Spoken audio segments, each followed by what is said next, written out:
ఉమ్మడి కరీంనగర్ జిల్లాలో కేంద్ర మంత్రి బండి సంజయ్ తో పాటు ముగ్గురు రాష్ట్ర మంత్రులు మున్సిపల్ ఎన్నికల్లో సత్తా చాటారు. తాము ప్రాతినిధ్యం వహిస్తున్న పార్లమెంట్ నియోజకవర్గాల్లో మెజార్టీ స్థానాలు గెలిచి ఆయా ప్రాంతాలపై తమకున్న పట్టు నిరూపించుకున్నారు. కరీంనగర్ కార్పొరేషన్లో బీజేపీ పాగావేగా మంథని, ధర్మపురి, హుస్నాబాద్ మున్సిపాలిటీలలో కాంగ్రెస్ అభ్యర్థులే త్వరలో చైర్మన్ పదవి చేపట్టనున్నారు. కరీంనగర్ పార్లమెంట్ నియోజకవర్గ ఎంపీ కేంద్ర మంత్రి బండి సంజయ్ మున్సిపల్ ఎన్నికల్లో తన మార్క్ చూపారు. 66 డివిజన్లలో ఏకంగా 30 స్థానాలలో బీజేపీ అభ్యర్థులు కైవసం చేసుకున్నారు. ఇందులో కాంగ్రెస్ 13 స్థానాలు, బీఆర్ఎస్ 8 స్థానాలు, ఎంఐఎం 4, ఫార్వర్డ్ బ్లాక్ 2, ఇండిపెండెంట్లు ఇతరులు 7 స్థానాలను కైవసం చేసుకున్నారు. బీజేపీకి అత్యధిక స్థానాలు గెలవడంతో సంబరాలు జరుపుకున్నారు. తెలంగాణ రాష్ట్రంలో తొలిసారిగా బీజేపీ కరీంనగర్ కార్పొరేషన్ పై పాగా వేసింది. కార్పొరేషన్ ఎన్నికల ఫలితాల్లో కరీంనగర్ కార్పొరేషన్ మీద భారతీయ జనతా పార్టీ కార్యకర్తలు కాషాయపు జెండాను ఎగిరేయడం, కరీంనగర్ కార్పొరేషన్ ను భారతీయ జనతా పార్టీ కైవసం చేసుకోవడం చాలా అదృష్టం, చాలా గొప్ప విషయం. ఈ అద్భుత అవకాశాన్ని మాకిచ్చి మా అభ్యర్థులను గెలిపించి నరేంద్ర మోడీ గారి యొక్క సారథ్యంలో కరీంనగర్ ను అభివృద్ది చేసే అవకాశం, కరీంనగర్ ప్రజలకు సేవ చేసే అవకాశం కల్పించినటువంటి కరీంనగర్ ఓటర్ మహాశయులందరూ కూడా శిరస్సు వంచి ప్రణామాలు చేస్తున్నాం. ఈ సంతోషం పట్టలేనిది. ఒక లక్ష్యాన్ని ఎంచుకున్నాం, ఆ లక్ష్యాన్ని చేరుకోవాలనుకున్నాం అందరం కలిసికట్టుగా. ధర్మపురి ఎమ్మెల్యే, రాష్ట్ర ఎస్సీ ఎస్టీ సంక్షేమ శాఖ మంత్రి అడ్లూరి లక్ష్మణ్ మున్సిపల్ ఎన్నికల్లో క్లీన్ స్వీప్ చేశారు.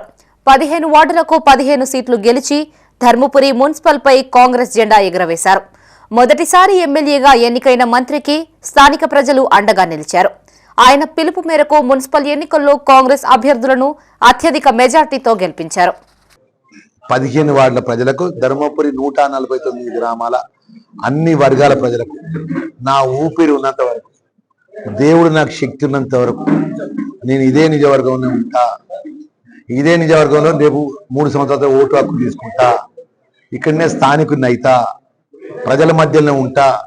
ఏ ప్రజలకు, ఏ అక్కకు, ఏ తల్లికి, ఏ చెల్లెకు, ఏ అన్న కష్టం వచ్చినా లక్ష్మణ్ కుమార్ ఇక్కడ ఉన్నాడు, మా అన్న, మా ఇంటి పెద్దన్న, మా తమ్ముడు ఇక్కడ ఉన్నాడు, నా కొడుకు ఇక్కడ ఉన్నాడు, నా మనవడి ఇక్కడ ఉన్నాడు అన్న విధంగా నేను ఉంటా తప్ప ఇక్కడ వదిలి ఇంత గొప్పగా తీర్పిచ్చిన ప్రజల రుణం తీసుకుంటది.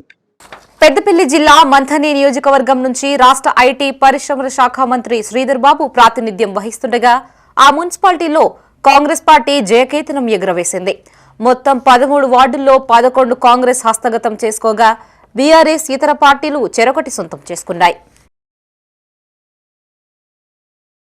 సిద్దిపేట జిల్లా హుస్నాబాద్ నియోజకవర్గం నుంచి రాష్ట్ర రవాణా శాఖ మంత్రి పొన్నం ప్రభాకర్ ప్రాతినిధ్యం వహిస్తుండగా ఎన్నికల్లో అధికార కాంగ్రెస్ పార్టీ ఆ మున్సిపాలిటీలలో ప్రభంజనం సృష్టించింది.